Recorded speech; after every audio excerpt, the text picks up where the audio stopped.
little fill-in-the-blank time, Chris, pivoting off of what Deshaun Jackson said. Having every player on the field mic'd up would be blank. What? Blank, blank is the key word. A lot of blank, a lot of bleep. It is.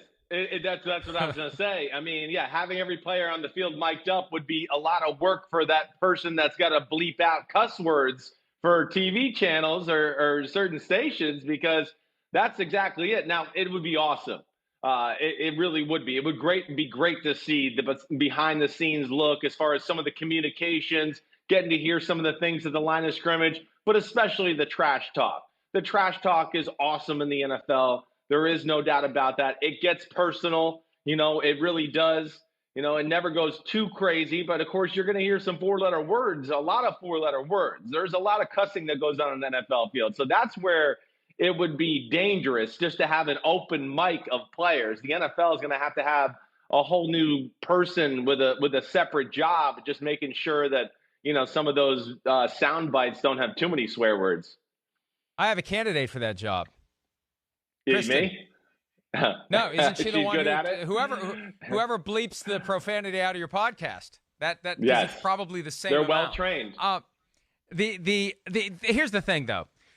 The NFL and its teams will need, I think, a lot of coaxing to go along with this. Look at how bent out of shape the Jets got over the Sam Darnold seeing ghost line that made its way through the mic'd up segment on Monday Night Football. And how many of those mic'd up segments were nothing more than let's go, good job, all right. Like, who cares? If you're going to put a microphone on these guys, let's hear something raw. Let's hear something real. And I'll give you an example from a different sport. Go to YouTube. There are plenty of videos.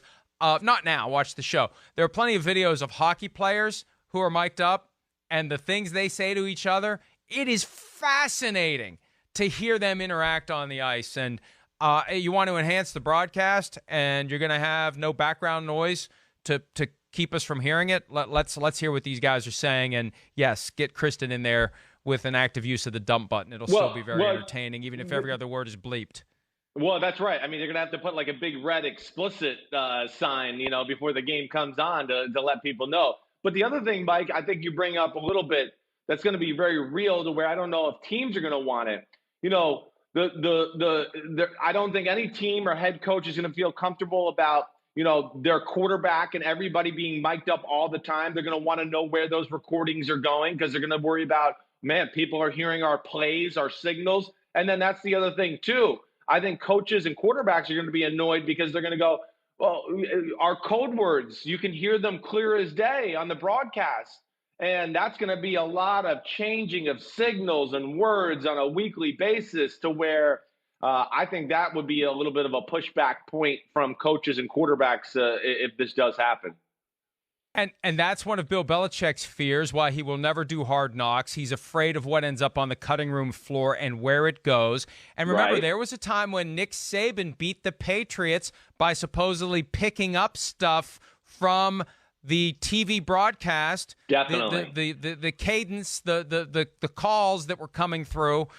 So yeah, there's going to be a concern about that. Although, and I had an idea last week, and I can't remember where I said this, but I had an idea about the Last Dance, how ESPN had the one version for grown-ups and the other version with the bleeping. Now, you can't get away with that on an FCC-regulated broadcast, but for the cable broadcast, you do two feeds. And they already have a full embrace of profanity in Hard Knocks and in the Amazon program, All or Nothing. Why not go ahead and embrace it?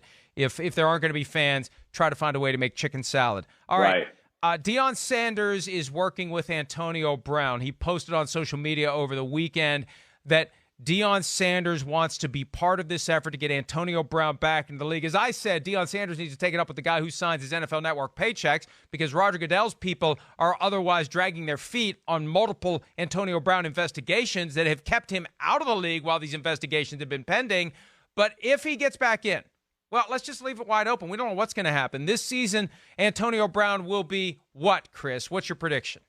Making lots of Instagram stories. I mean, that's what I think he's going to be doing. I mean, I don't expect to see him on the field. There's too many hurdles that have to be overcome here to think that he's going to be playing, on a football team in 2020. with some of the legal issues he's got to deal with off the field, then getting cleared by the commissioner. And then, again, fair or not fair, it's going to be the same conversation we had earlier in this show a little bit with Colin Kaepernick. Do teams really want to deal with Antonio Brown? Okay, he hasn't really played in 2 seasons. Do we want to bring a guy in here that, is going to cause a stir in our locker room? We're going to have to answer questions about him every time. And if he makes one little false move or says one bad thing or has bad body language, everyone's going to read into it. So, I don't expect to see him on a football field this year. I don't.